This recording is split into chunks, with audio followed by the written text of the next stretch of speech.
Hey there, in today's episode, I've got a finished object to share all the details about. I'll give you a full update on my whips, and I'd like to also chat and discuss what I'd like the rest of 2023 to look like.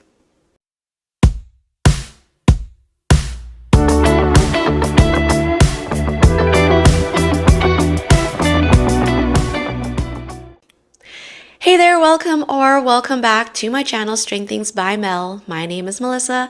I'm a stay-at-home mom living in Vancouver, Canada, and on my channel I like to chat and share everything about my knitting hobby. Welcome! This is my monthly podcast. This is episode number 21.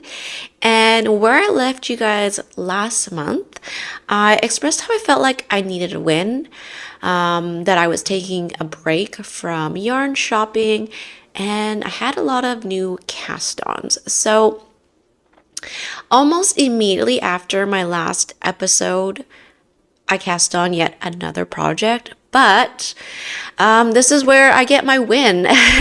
So I did cast on and actually finish a garment since my last episode, and it is what I am wearing. I am wearing the Miles shirt jacket, which is a pattern from Ozetta. I'll pop in some photos or footage of me wearing it, so I don't have to awkwardly stand up and try to show it off to you guys. This was a relatively quick knit for me. I did decide to knit monogamously on this garment, and it took me about 2 weeks, and I usually get in at least a minimum of an hour of knitting every day. Sometimes that's more.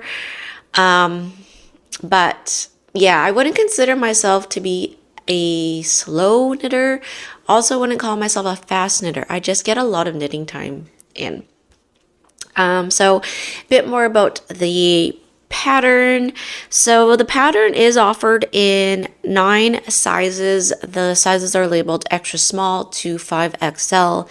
The finished bust circumference is 43 inches to 71 inches, and after taking into account the recommended ease of 11 to 12 inches or 28 to 30 centimeters, the sizes correspond to a bust circumference range of 32 inches to 60 inches, or that's 81 centimeters to 152 centimeters. So pretty good size range.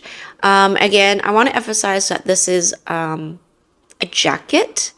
And I wear it like a jacket. I mean, you could wear this like a cardigan, but why I want to bring up jacket is that I agree with the amount of recommended ease being 11 to 12 inches or 28 to 30 centimeters, because then that allows more layers to be worn underneath. So I knit the size extra small, and for me, that is enough ease that I can wear this over top of a sweatshirt. So today I have a light long sleeve underneath. I could put on a sweatshirt on top of this and then put the jacket over top and still have a comfortable amount of ease in the underarm area.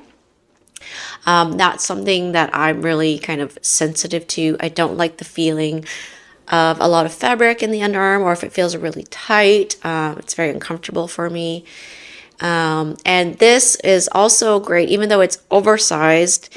This fits under my rain jacket, which is very important, especially living in Vancouver, where we get more rain than snow in the winter. So I often just need my layer, thin layer like my rain jacket.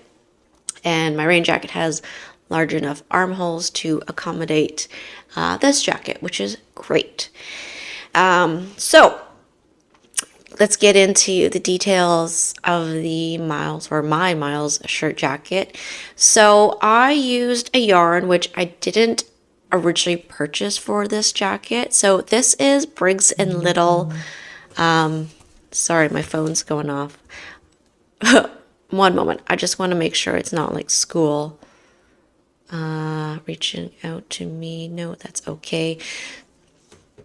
Yeah, Darcy's at school right now, so I keep my phone nearby just in case they need to contact me. So the yarn I use is Briggs Little Sport. Here's just like a mini. This is all that I have left over. But this is a single ply sport weight, and the color is called Brown Heather, and I think it's just an amazing color. So it is a really nice, rich, kind of warm brown, but there's blue, red, and green bits throughout, and it just creates a really lovely color.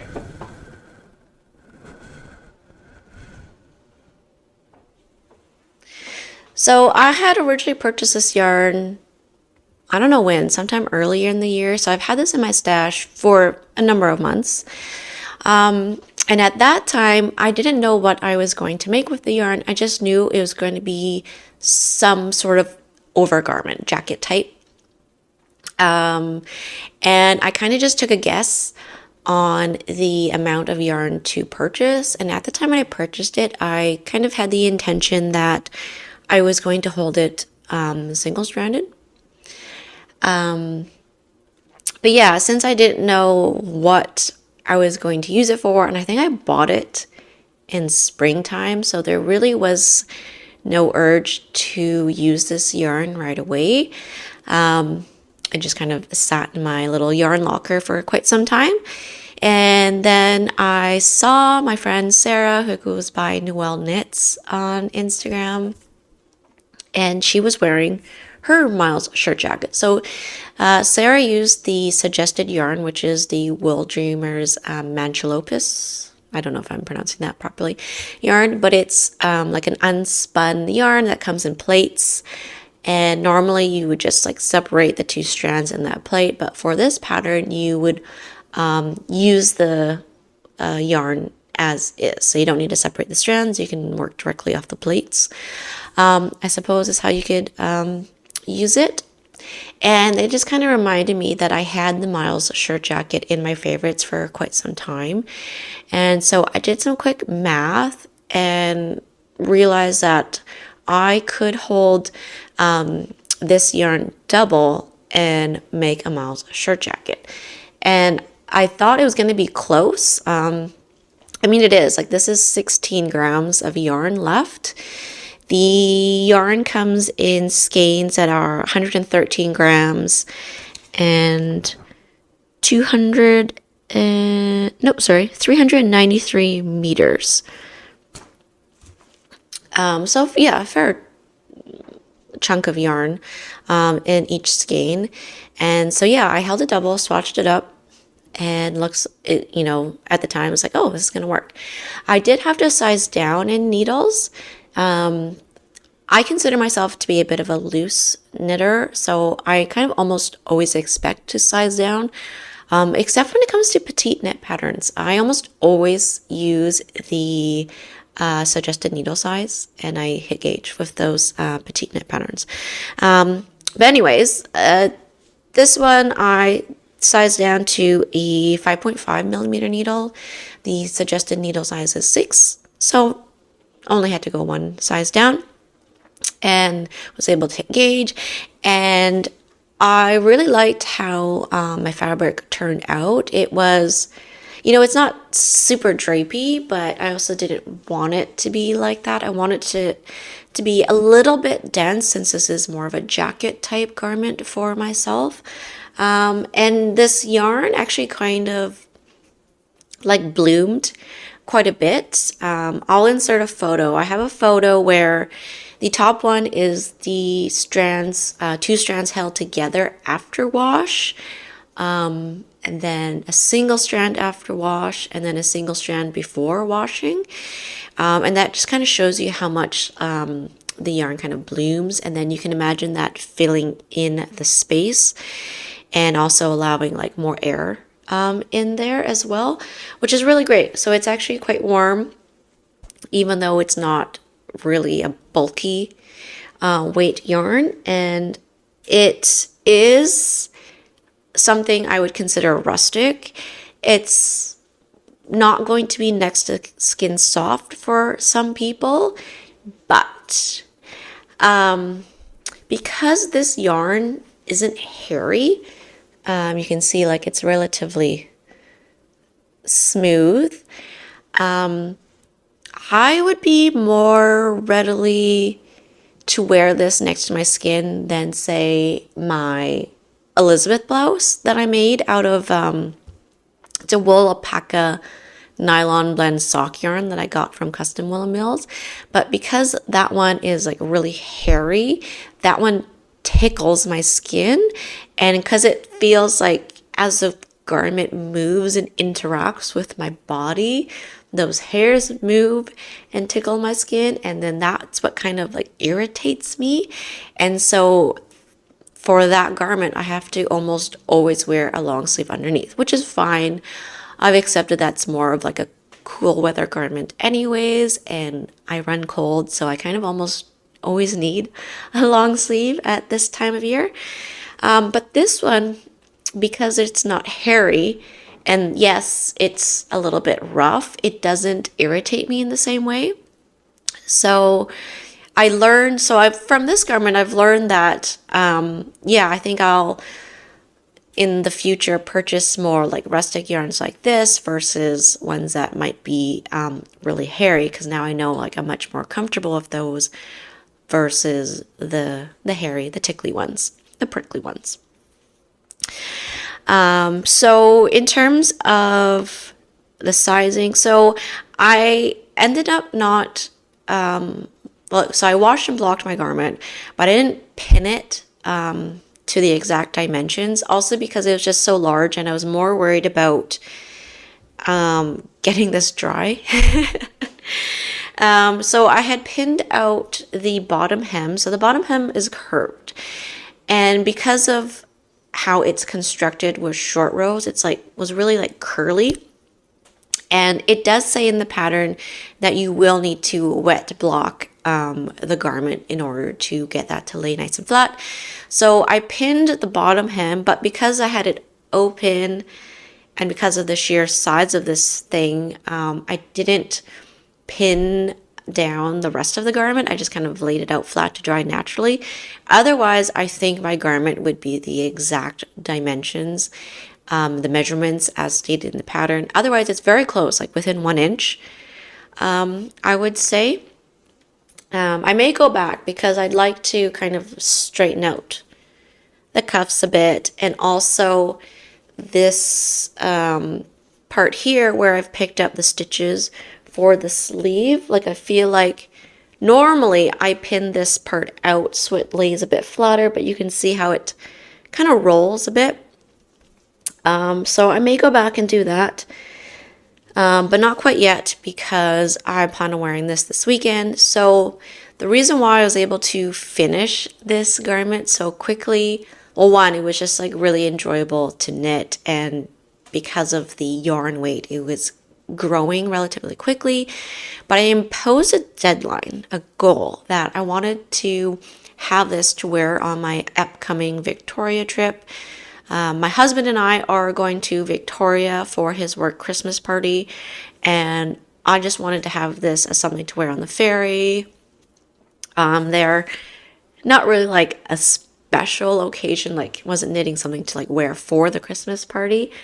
But by giving myself a deadline, I was able to, cast on something and finish it.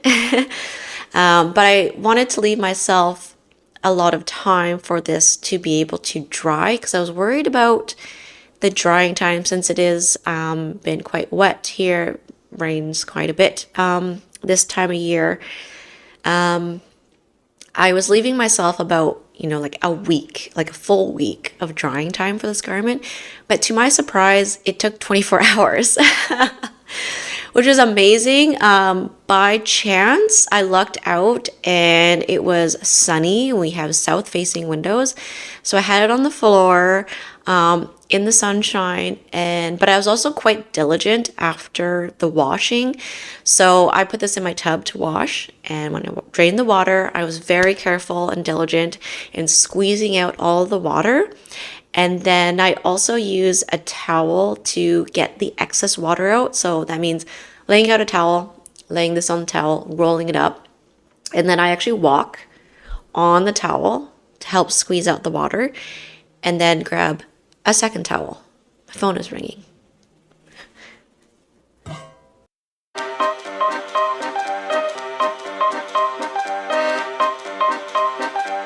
Okay, and then, sorry, I grabbed a second towel, walk on it again, and this time I grabbed a third towel, walked on it again, and yeah, I think that really helped get even more water out, and yeah, it dried in like just under 24 hours, which is amazing. But yeah, I was really happy that I finished this well ahead of my self-imposed deadline, which was great. But yeah, after I come back from Victoria and wear this there, I will, I think, do another, maybe just like a quick spray block, like spray it with a water bottle. I won't fully submerge this in water again, just to make the arms there a little bit nicer. Ah, now my door's being knocked on. It was just a delivery. I'm just gonna leave it. So yeah, you don't have to obviously pin it 2 dimensions. Like this is more than acceptable. Sorry, now I'm like losing my train of thought because of answering my phone in this delivery. But anyways, okay. Back to the sizing. So I knit this 2 pattern for size extra small. I didn't change any like stitch counts or row counts or anything like that. The only place where I made a modification is for the sleeve length. So I guess, would I consider myself to have long arms? Sort of. I'm kind of borderline tall, like in terms of like if you're purchasing clothing online, like the proportions, like there's petite, regular, and tall. I am borderline, could buy tall clothing if I wanted to. I usually don't have to, but so I added 2 inches to my sleeves. So yeah, knit the sleeves as per pattern, and so before it came time to add the ribbing, I tried it on. Felt like it wasn't long enough, so I added 2 inches and then did the ribbing.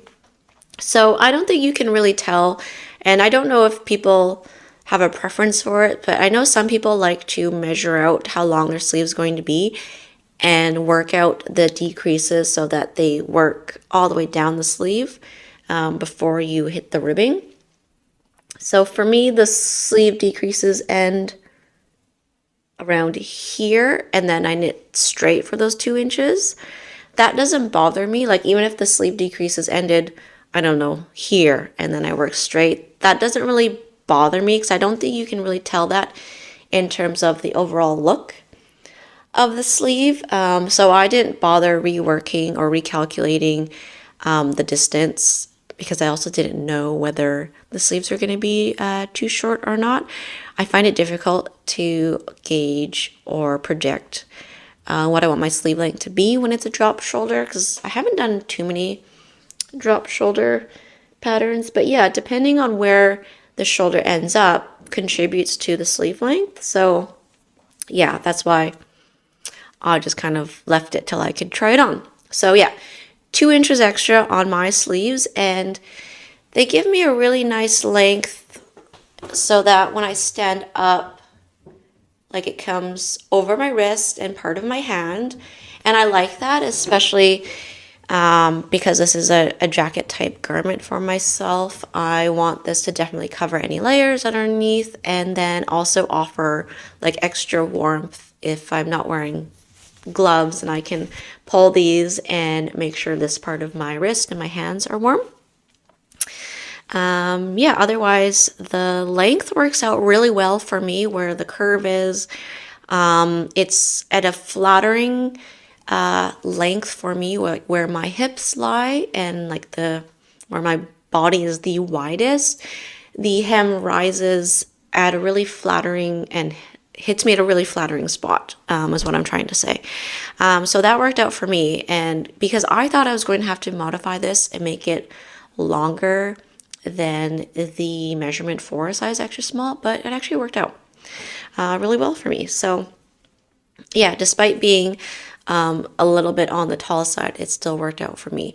However, so the rise of the hem works out really well, but I feel like the pockets could have been a little bit lower. So I did put my pockets in the spot that the pattern says to.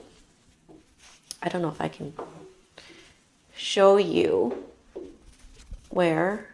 I might have to put in some extra footage. But I find when I stand and put my pockets in, it's like the pockets are just a little bit too high. So if I made the jacket longer, then the pockets would be a little bit lower. But as I said, the rise of the hem hits me at a really flattering spot. So that's something I can live with. That's fine. I just feel like over time, I feel like my pockets are going to like sag from my arms the way that they hit it. And maybe that's also because of the length of my arms too. I don't know. But if I were to make this jacket again, I think I would still stick to the same length, but maybe put the pockets a bit lower than suggested in the pattern. What's that?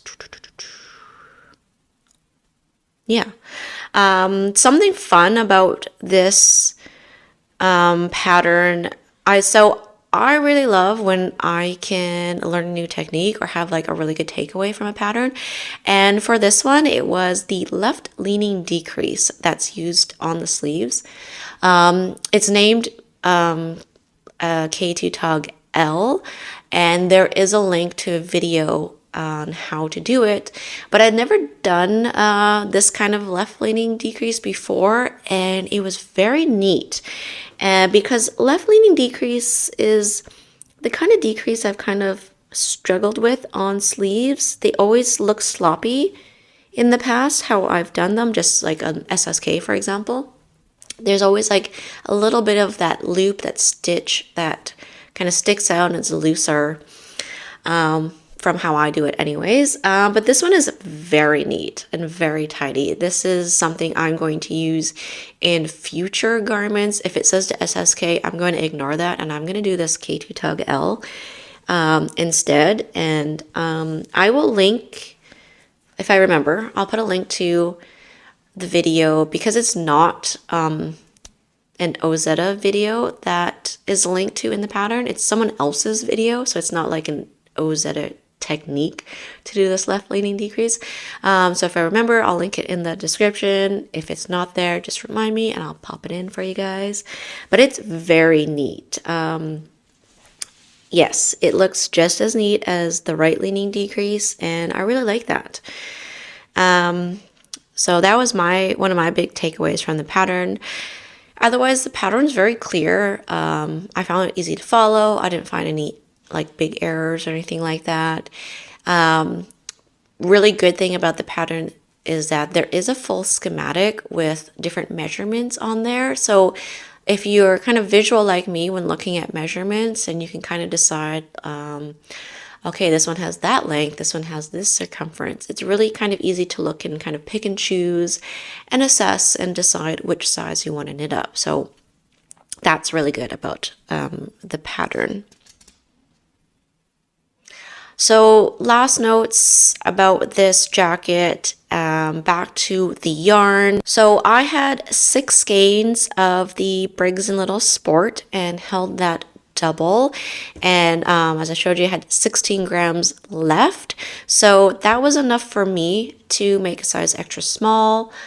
Obviously, you're going to need more if you are knitting any size larger.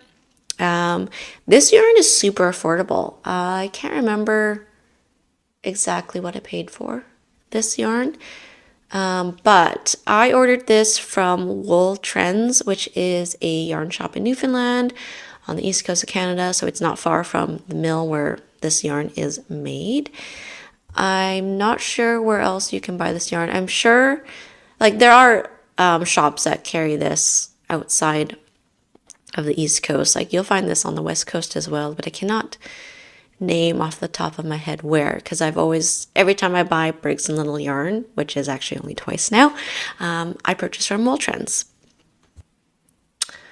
All right, I think that's everything I have to say about my Miles shirt jacket. Of course, if you have any questions, feel free to leave those in the comments. So let's move on to my whips. And because I finished this jacket a week ahead of schedule, I was able to move back to my whips. And my main whip, my next main whip that I need to finish is my Moby sweater. So I think where I left last month, I don't think I had joined in the round yet, the front and back. Oh, it's stuck. Here we go. So I have finished the body. So it's got a collar. I finished the body. And I am now working on the right sleeve. And this is everything I did just last night. I picked up the stitches for the sleeve last night, and I've worked this much of the sleeve, which I think is pretty good for one sitting. I've knit. So this is the size extra small. I'm knitting exactly as per pattern, including the length, although I tried it on, and I'm worried that it's going to be a bit short.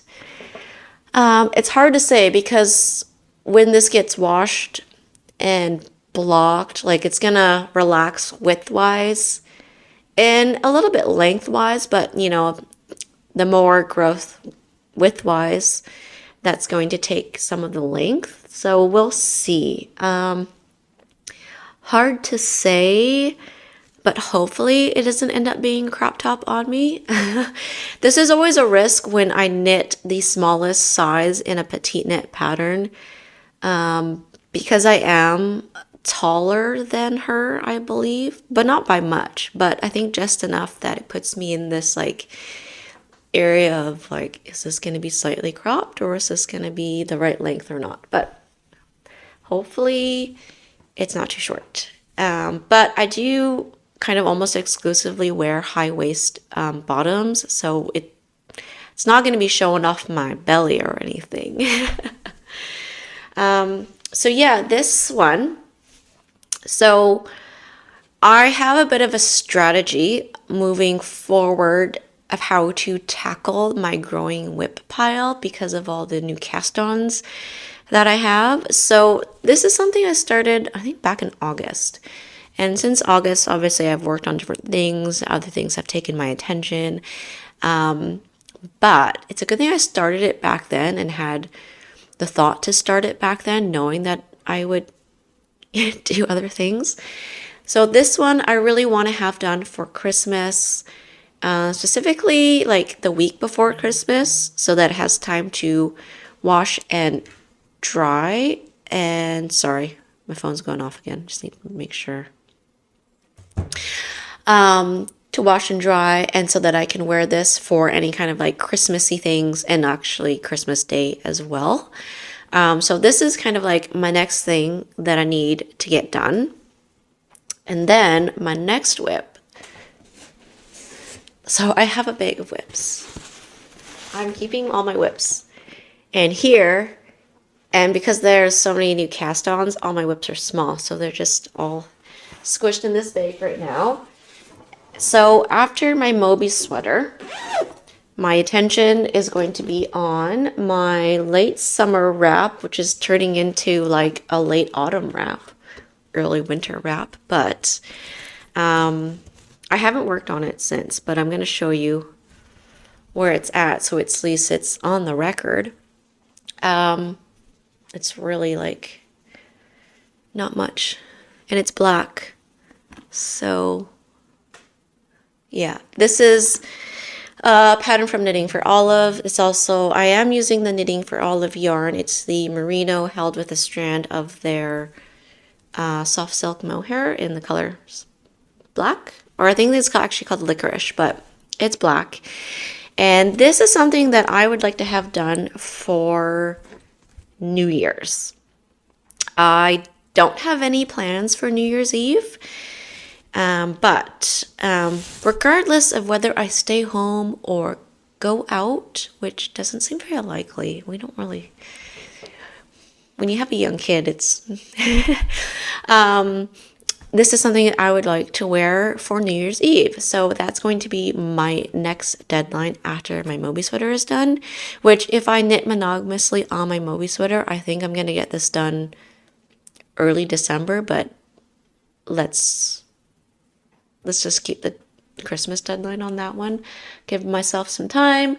And then I need to get back to my cocktail cardigan, which also have not worked on, but I will bring it out to show you so you can see where it's at. This one I've decided to create the deadline of Valentine's Day. Again, no plans for Valentine's, whether we go out or not. I want this done for Valentine's. It's not really like a real red Valentine's color, is it? I don't know. I don't really like dress for Valentine's, but that's my deadline for this WIP. And then after that, I am free. We'll work on whatever. If I want to cast on something new, I'll cast on something new. I bet I will cast on something new next month anyway, so that'll be the next thing. But these three projects, the Moby, the late summer wrap, and this cocktail cardigan, these are the projects that I want to have done and like off my plate and not have to worry about any longer. And then what comes after that, I'm thinking the, is it called? The Haley sweater, the Sandnes Garn pattern, with my Cascade 220 yarn will be coming up. But really, I don't want to plan too far ahead. But there is something that I am really itching to cast on this week, to be my project to work on the fairy, possibly. And it's an Oslo hat. And it's not the Oslo hat that I already cast on. I'm kind of like not really into this yarn anymore for the Oslo hat. Yeah, I don't know. I've kind of changed my mind, but I'm not going to frog it in case I change my mind again and think, okay, maybe I will finish it. But what I'd like to cast on, and now I have to get another bag of things to look at. So this yarn here might be familiar if you've been a regular viewer or seen an Instagram post. So this guy here is a yarn that I purchased when I was at Flock Fiber Festival. This is from Super Glow Fiber, and the color is Sapphire, and it's her sock base, so it's 75% superwash merino, 25% nylon. I had purchased this to hold with one of her Surrey yarns. This is in the color Royale, I believe. But I had purchased these to hold together for the porcelain sweater. And I did swatch for the porcelain sweater. Not once, not twice, 1, 2, 3, but 5 times. So let's get into this porcelain sweater dilemma that I had. So in my stash, I have a whole bunch of Knit Picks palette in the bare yarn. Like, you can buy this to dye yourself. I just bought it because I just thought it would be something good for the pantry. And from Knit City, I purchased some undyed mohair to hold with this palette yarn. And this was going to be a porcelain sweater. However, when I swatched it, so which one's the first swatch? I think it's this one. I swatched it, and you can't really tell on camera, but it's very fuzzy because of the mohair, which, I mean, like, to be expected, but like a lot more hairy and fuzzy than I would like my porcelain sweater to be. And I also wasn't super keen on the color. Like, I like that the suri and the sock yarn are different shades of blue. I like that difference. I think it adds a bit of interest, but I don't think I like the shade of blue. And I don't think I actually want to make the porcelain sweater anymore. So I've kind of just like removed it from my queue on Ravelry. Because I'm not really, I don't know why, like, it looks really cool, like the whole concept of it, you know, being like a porcelain dish and the white and the blue look, like, it looks good, but I realized that I wouldn't wear it this color. And this color really speaks to me as being a very wintry color combination. And it would be nice to, if I make a sweater, it's something that I can also wear in the fall. And I wouldn't want to wear this in the fall. It's very wintry. So I am no longer, at this point, I'm no longer knitting the porcelain sweater. But let's continue with what happened with my whole swatching. So I thought, okay, maybe I'll go buy a different blue.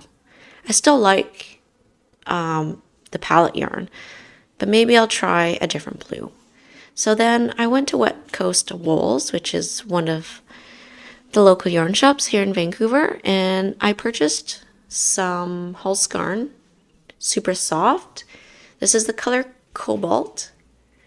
And it's just a bit more like purpley, I guess, compared to the Super Glow yarn.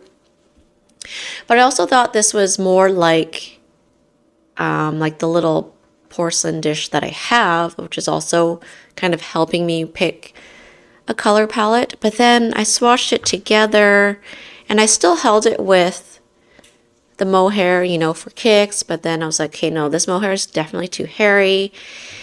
So then I decided to hold palette double and Hulse Garn double. And then here's this swatch.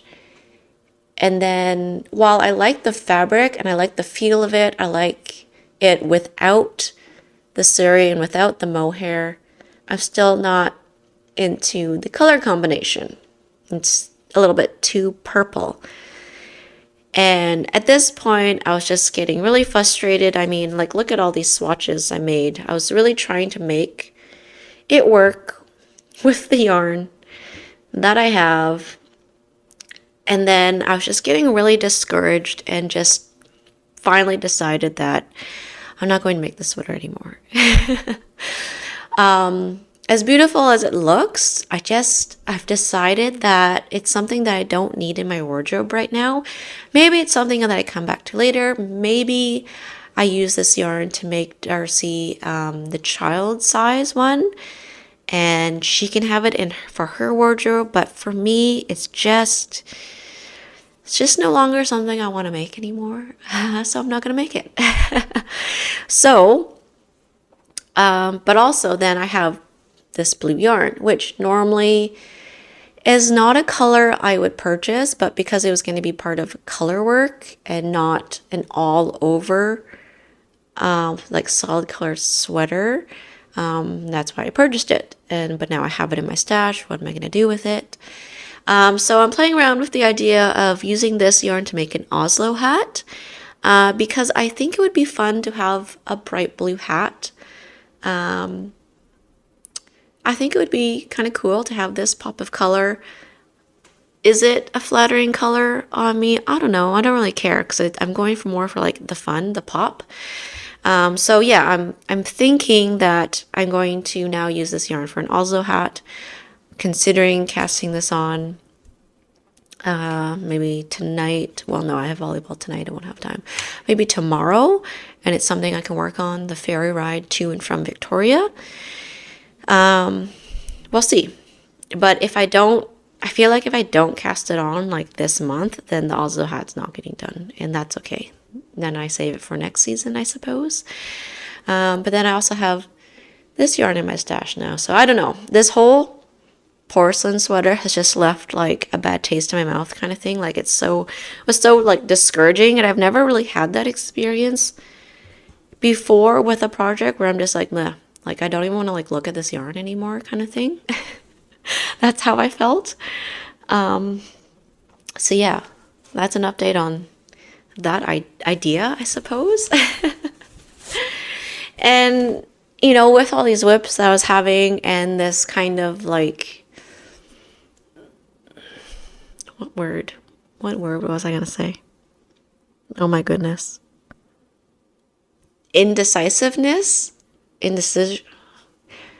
I think you know what I'm trying to say, right? But anyways, I was having trouble focusing, so I decided, you know, long overdue, need to cast on a project for Darcy. So if I don't know what to do for myself, I know what I'm going to do for Darcy. So I cast on something new for Darcy, and it's using yarn. Stuck in the zipper. There we go. Yeah, keeping Darcy's project in my other mood bag here, the little one.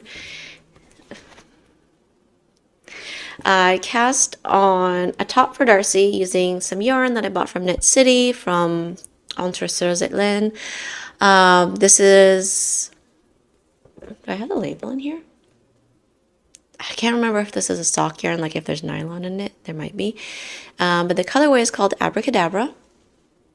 There you go.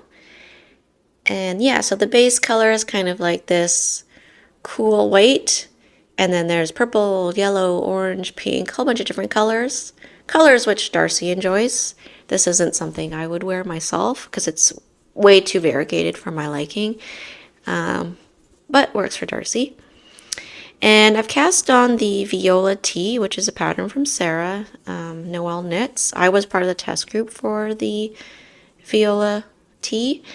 And this time, I don't have too much done, but try to show you how the color is coming out. I only have a single skein of this Abracadabra colorway. And this time, so for the test, I knit size 2 to 3 for Darcy, and for that one I only used 3 mini skeins, which were, if I recall correctly, they're about 84 meters each, and I used 3 of them, and then I used a bit of scrap yarn for the collar and the sleeves and the bottom. This time I am knitting a size up, and I plan to use just this color, and I'm hoping that I might have enough to knit long sleeves. So we'll see. I'll make sure like I finish the body, and I'll knit the sleeves as long as I can. If it turns out that I don't have enough, then this will be a short sleeve top for Darcy. But it would be nice if it's long sleeves, because then she could have this as a nice layer at school. And then I'm not going to do the fold over hems on the sleeves and the body. I'm just going to do regular 1x1 ribbing to match with the collar, and do 1x1 ribbing there as well. But this one is kind of nice because it's just stockinette. I am still working on all the increases on the yoke right now. So if I don't cast on the Oslo hat, this will be my project to take on for the ferry ride to Victoria. Because yeah, I think I can kind of talk to my husband and knit this at the same time. Although my husband, so he would describe my relationship with knitting as being obsessed. So he might appreciate if I didn't knit on the ferry, but also I don't know what else we do on the ferry then. I feel like he would sit on his phone and look at real estate or something, which means I should be able to do what I want to.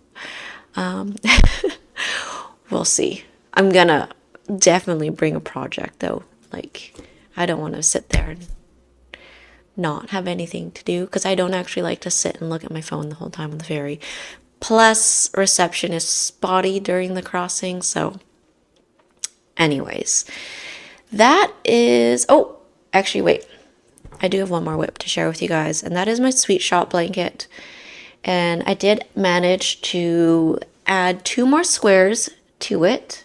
I'll show you my basket that it's in, because it looks so pretty.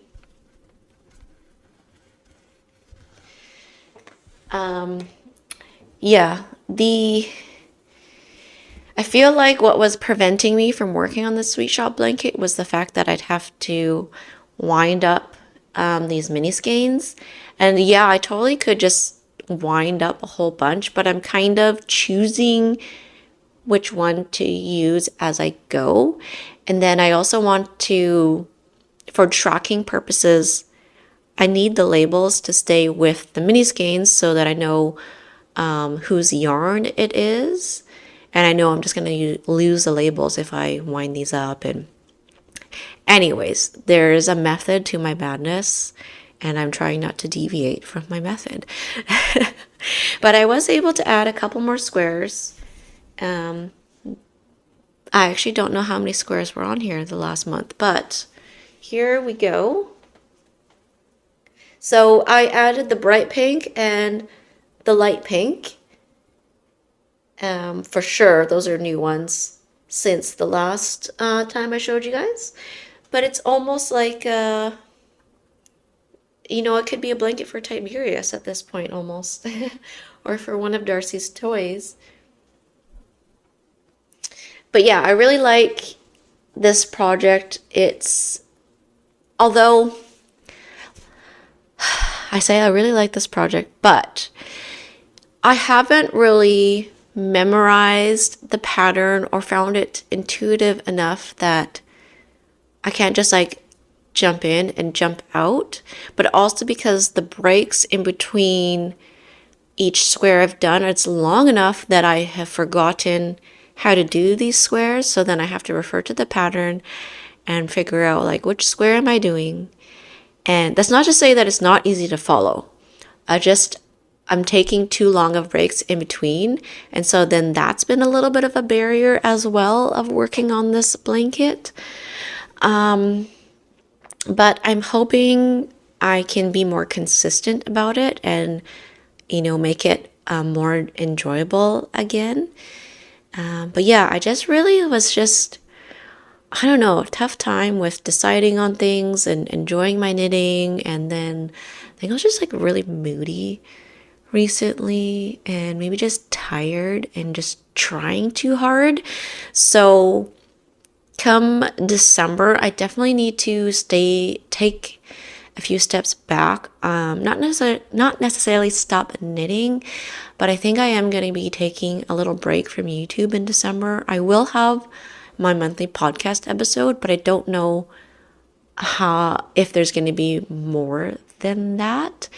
It depends on how the rest of November goes, if I'm able to kind of pre-record some things, but I want to also just take a step back so I can enjoy the holiday month with my family.